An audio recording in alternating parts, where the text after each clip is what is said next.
हनुमान जी के अपार बल, बुद्धि और चातुर्य से कौन अनजान है। संसार के दुर्गम कार्यों को हनुमान महाराज जी अपनी भक्ति और शक्ति के बल पर क्षण भर में पूर्ण करते हैं। हनुमान जी का जन्म कैसे हुआ, हनुमान जी इतने बलवान और शक्तिशाली कैसे हो गए, इस सब के विषय में कथाएं प्रचलित हैं। आज आपको हनुमान जी की कथा और शक्तिशाली होने का कारण बताते हैं। वानर राज केसरी हमेशा संध्या वंदन के लिए वन जाया करते थे।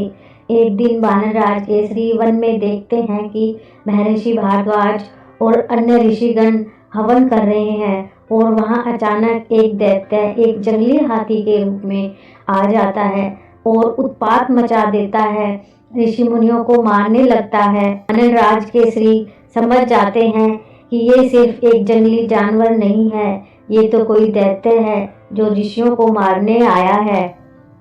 वानर राज केसरी हाथी रूपी दैत्य से युद्ध करने लगते हैं और उसे परास्त कर देते हैं। इससे प्रसन्न होकर ऋषि भारद्वाज वनराज केसरी को वरदान मांगने को कहते हैं। वानर राज केसरी कहते हैं कि उन्हें ऐसा पुत्र चाहिए जो महादेव रुद्र के समान बलवान हो, पवन देव के समान पराक्रमी हो, ब्रह्मा के समान वेदों का ज्ञाता हो और जिसके नाम मात्र लेने से शत्रु का नाश हो जाए और सबका कल्याण करने वाला हो।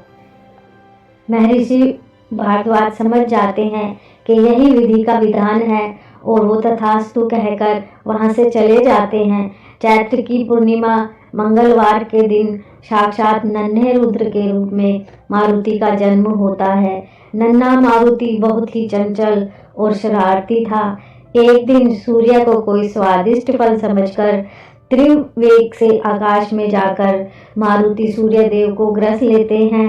परिणाम स्वरूप पृथ्वी लोक पर अंधेरा हो जाता है, पृथ्वी अंधेरे में समा जाती है, जिससे घबराकर डरकर इंद्रदेव नन्हे मारुति पर अपने शक्तिशाली वज्र से प्रहार करते हैं। वज्र के प्रहार से मारुति अचेत होकर गिर जाते हैं और उनकी ठोड़ी टूट जाती है।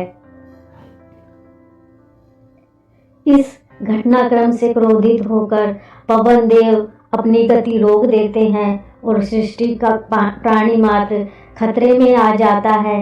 इस स्थिति में ब्रह्मा जी और अन्य देवता आकर हनुमान की मूर्छा तोड़ते हैं और उन्हें दीर्घायु होने का आशीर्वाद देते हैं और कहते हैं कि दीर्घायु के साथ साथ महात्मा अजय और अपनी इच्छा से रूप बदलने और संपूर्ण ब्रह्मांड में विचरण करने की शक्तियां हनुमान में होंगी।